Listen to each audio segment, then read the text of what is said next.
오늘은 사사 입다에 대한 말씀입니다. 네, 사사 입다에 대한 말씀이 11장에 나오는데 그 배경 설명은 10장부터여서 10장 6절 이하의 내용부터 살펴보겠습니다. 이스라엘 백성들이 하나님을 버리고 또다시 우상을 섬겼습니다.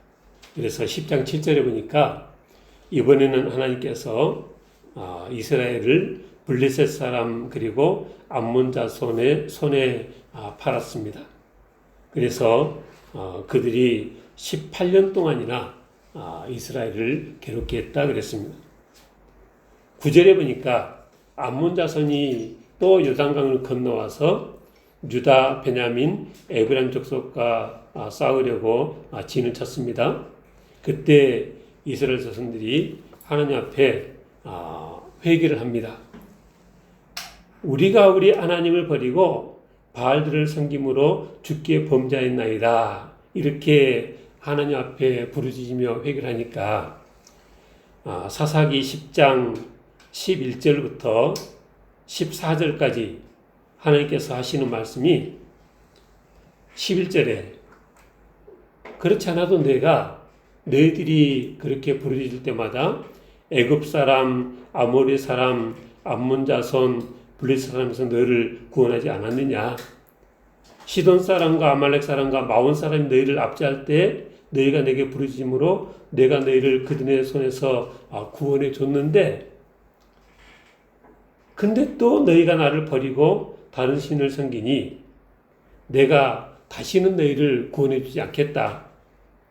그리고 14절에 하시는 말씀이 가서 너희가 택한 신들에게 부르짖어 너희 환난 때 그들이 너희를 구원하게 하라. 하나님께서 이스라엘 백성들에게 그렇게 말씀하셨다는 것입니다.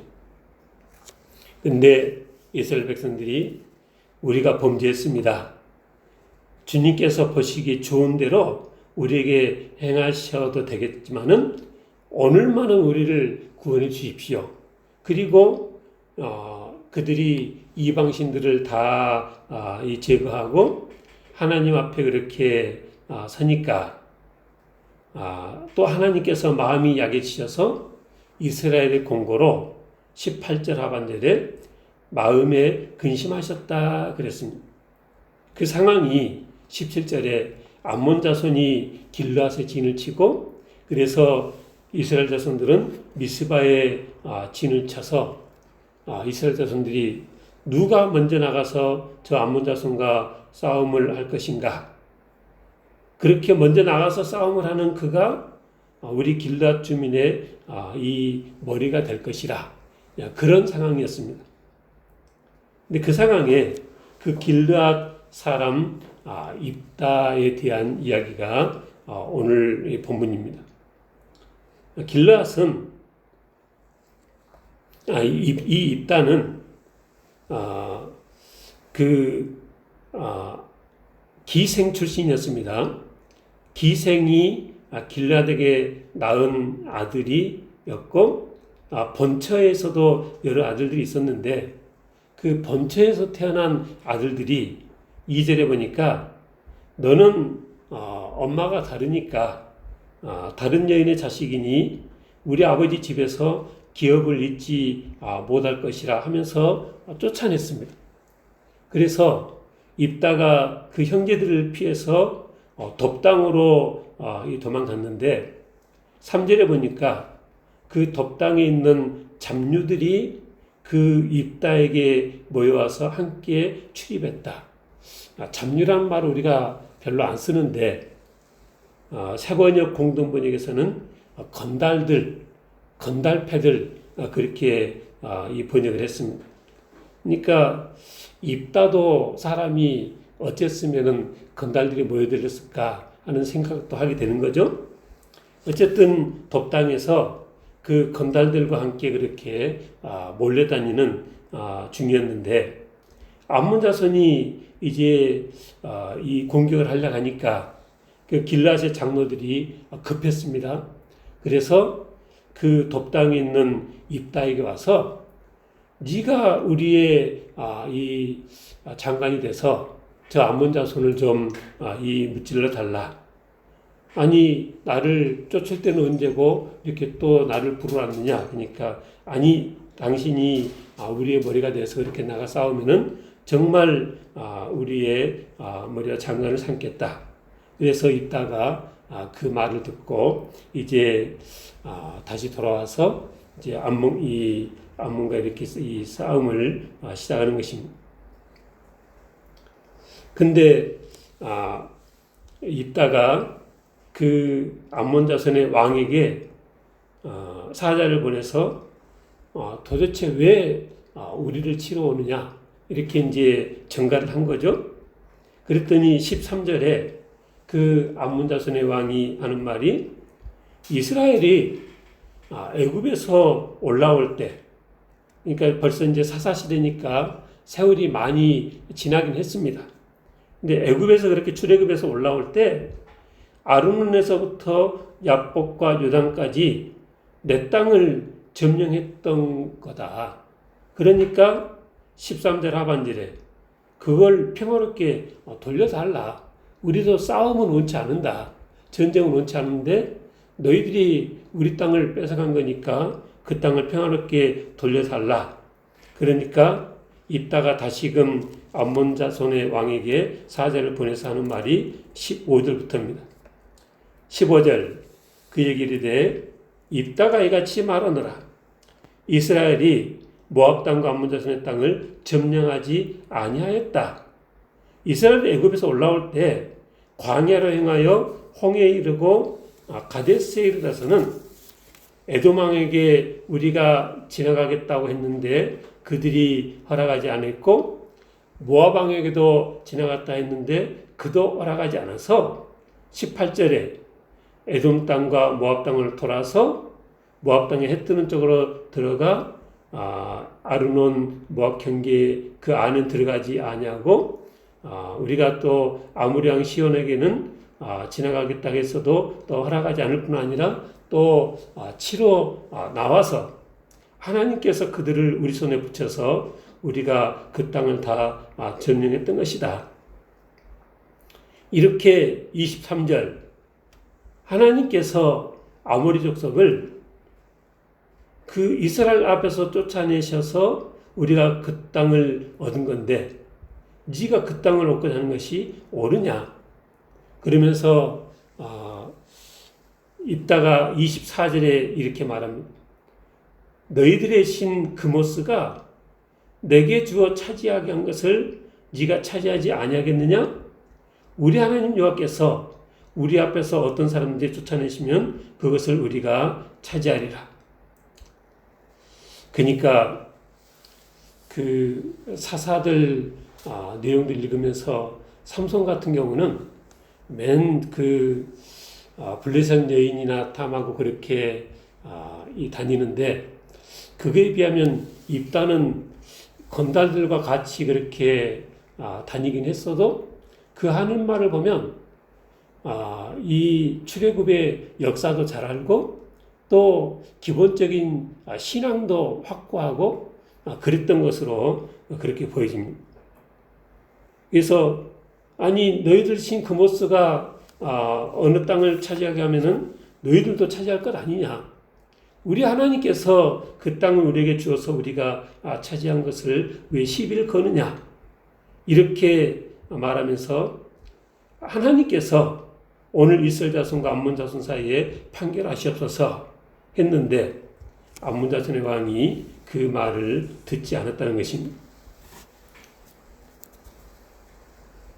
오늘날도 나라들 간에 이 땅은 원래 옛날부터 우리 땅이다. 그러면서 영토 분쟁들을 많이 합니다. 근데 그 옛날부터 내 땅이었다는 그 생각이 성경을 보니까 딱 맞는 것이 아니라는 것입니다.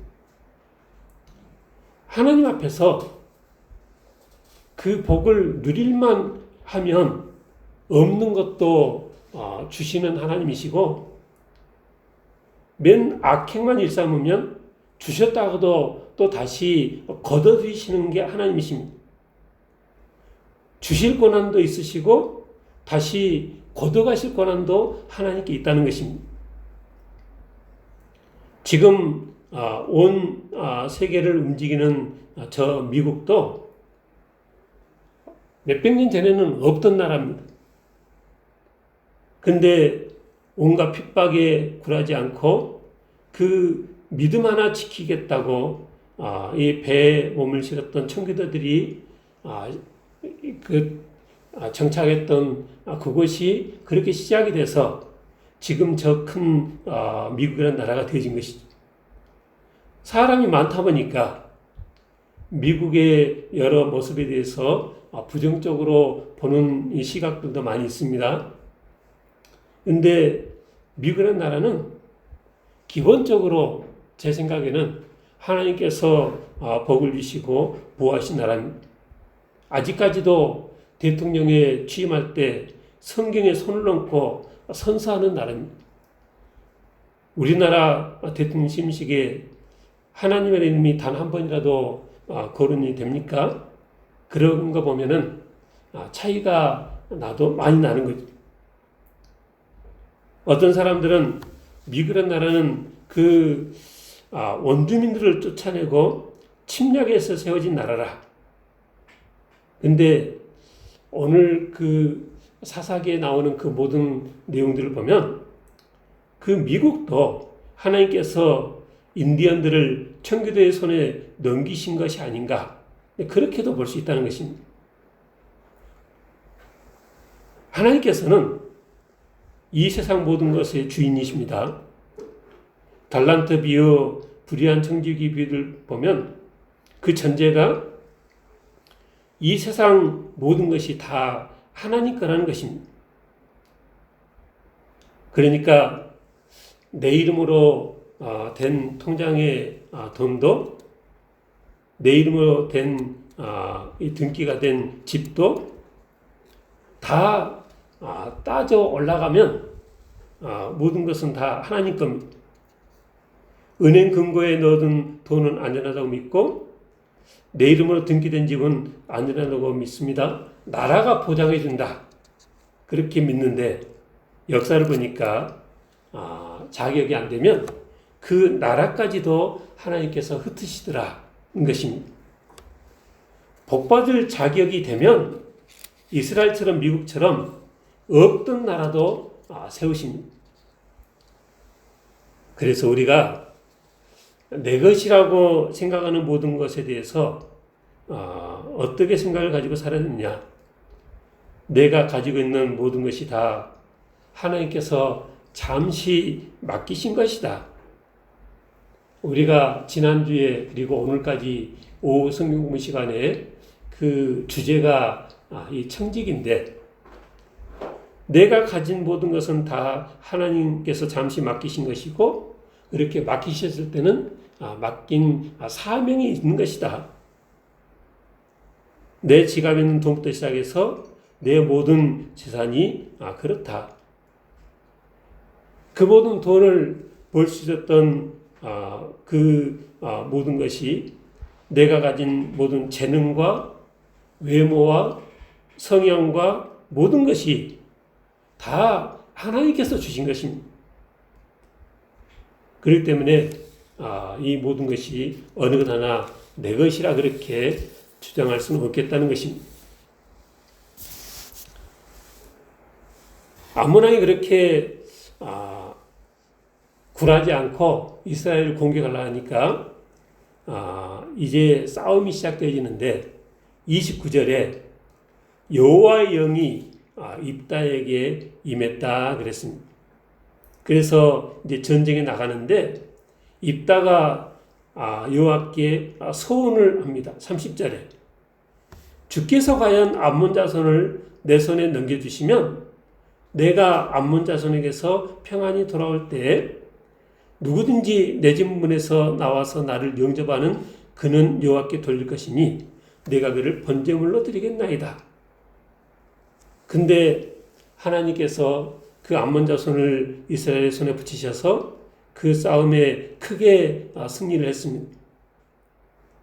그리고 이제 승리하고 입다가 이 집에 돌아왔는데 우리가 잘 아는 것처럼 그의 딸이 34절에 소고를 잡고 춤추며 나와서 영접했다는 것입니다.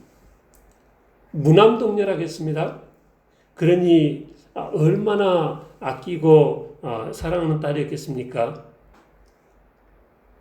자기 딸이 그렇게 자기를 영접하는 그 상황을 보고 입다가 35절에 자기 옷을 찢으며 어찌할꼬 내 딸이여 너는 나를 참담하게 하는 자요 너는 나를 괴롭게 하는 자 중에 하나라 내가 여호와를 향하여 입을 열었으니 능히 돌이키지 못할 것이라. 근데 그 딸도 하는 말이 아버지께서 여호와를 향하여 입을 여셨으니 아버지 입에서 낸 말씀대로 내게 행하소서. 하나님께서 아버지를 위해서 그 대적 암몬 자손에게 온수를 갚으셨습니다.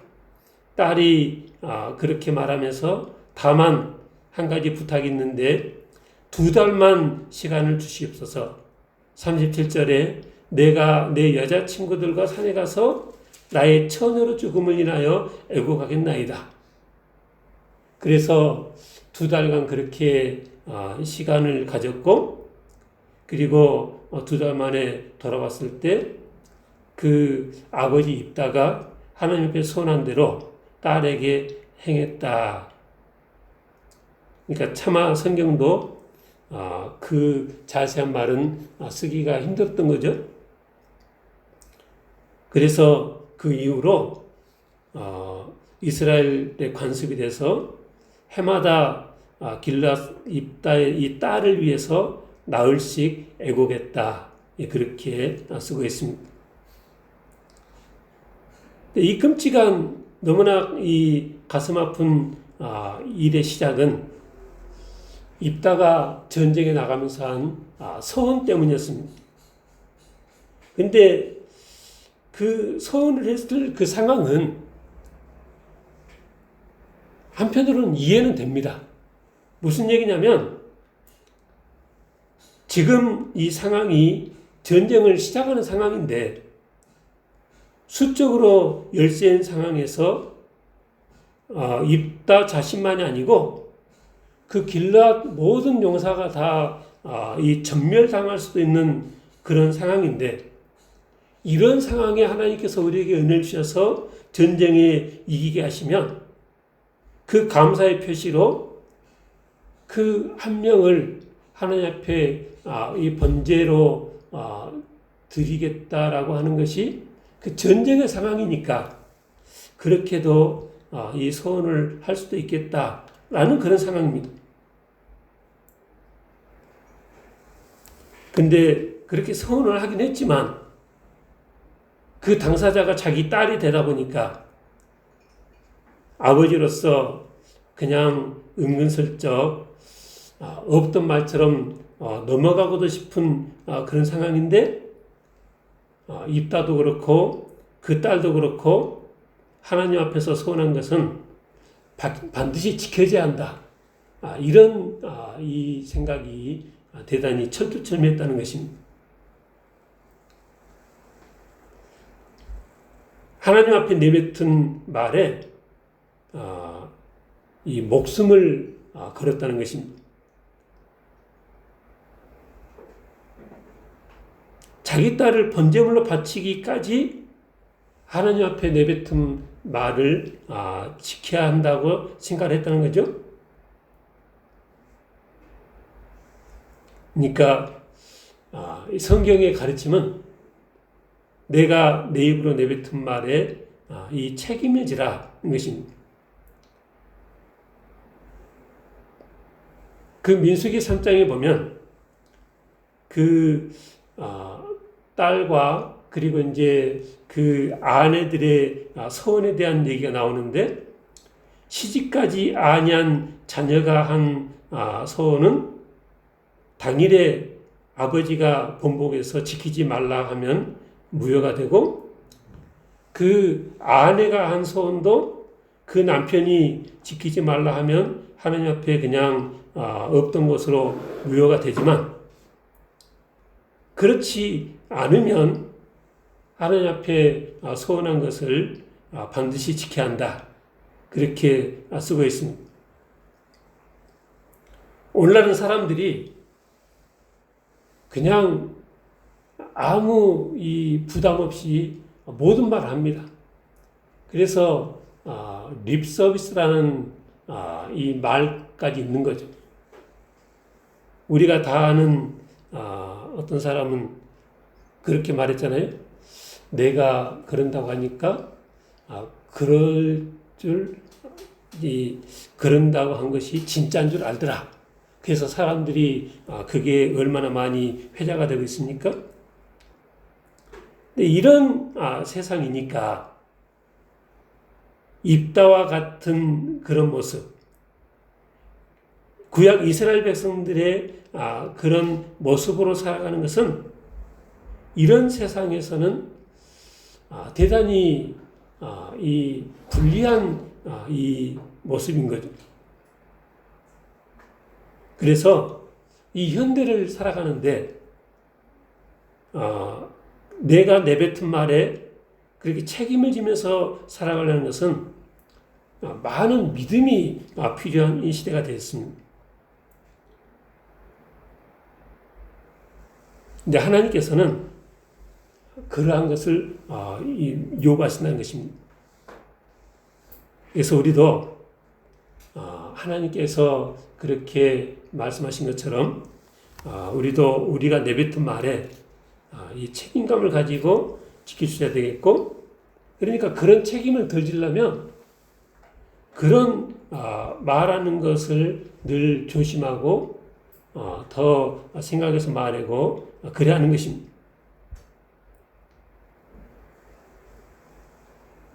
어쨌든 그렇지만은 이 21세기 상황에서 보면 이 딸을 번제로 드렸던 사건은 충격적인 사건인 것은 분명합니다. 그렇게 했던 입다도 그렇고 또 아버지의 그 소원의 내용을 알고 순순히 번제물이 된 그 딸도 그렇고 현대 이 모든 이 상황을 볼 때는 참 받아들이기 힘든 이야기입니다.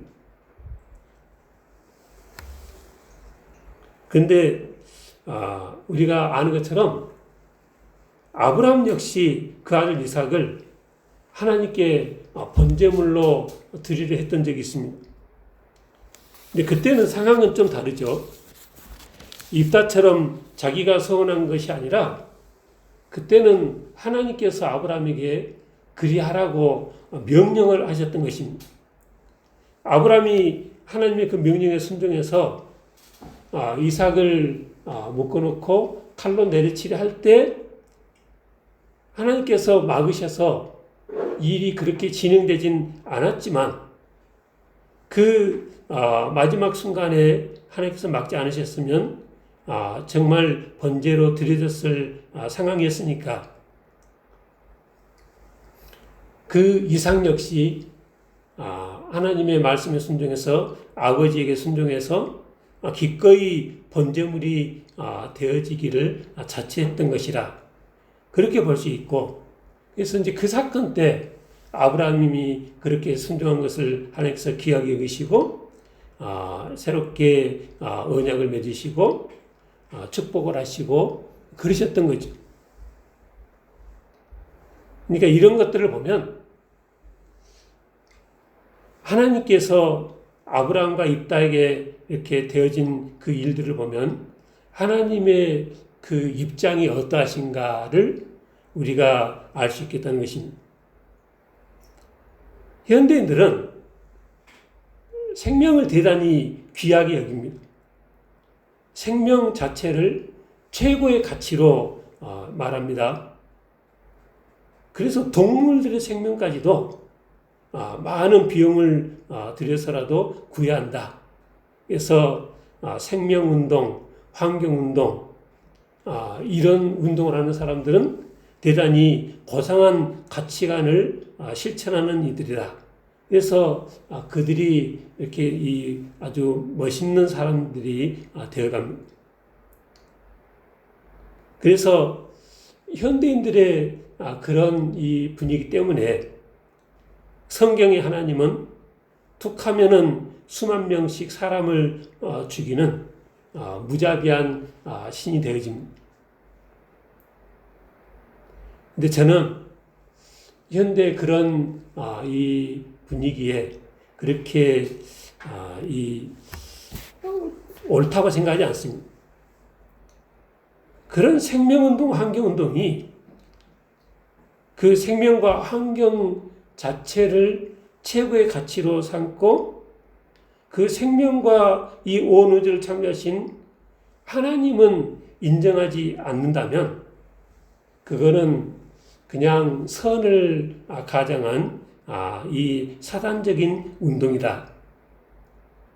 생명과 환경을 중요시하는 것 자체는 나쁜 것이 아닌데 근데 이 세상에 존재하는 모든 생명들의 존재 목적이 뭡니까? 하나님께 영광을 돌리는 데 있는 것입니다.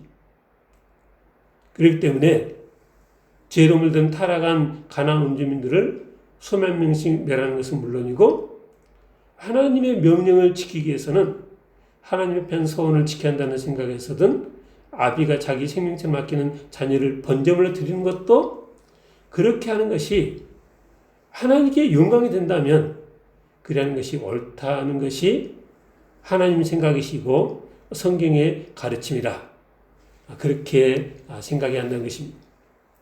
옛날에는 불이 귀하니까 불씨를 꺼뜨리지 않도록 온갖 신경을 곤두세웠습니다. 근데 요즘은 아무도 불씨를 꺼뜨리는 것에 대해서 신경을 쓰지 않습니다. 왜요? 마음만 먹으면 언제든지 다시 불을 피울 수 있기 때문에 그렇습니다. 마찬가지로 똑같은 얘기를 생명에 대해서 할 수 있는 것입니다. 하나님의 능력을 믿지 못한 자들은 죽은 자를 다시 살려낼 수 있는 능력이 없기 때문에 생명 자체가 그렇게나 귀하겠지만 근데 우리 하나님은 아무것도 없는 중에 생명을 만드신 분이십니다. 그러니까 죽은 생명을 다시 살리는 것은 더더욱 문제될 것이 없으신 하나님이십니다. 하나님께 중요한 것은 그리고 또 하나님을 믿는 우리 하나님의 백성들에게도 우리가 중요시해야 하는 것은 죽지 않고 생명들이 유지되는 것이 중요한 게 아니라 하나님의 뜻에 순종하며 하나님의 영광이 되도록 잘 살다가 잘 죽는 것이 중요하다는 것입니다. 죽어도 하나님께서 기뻐하시는 죽음을 죽으면 나중에 더 영광스러운 모습으로 살 것을 믿기 때문입니다.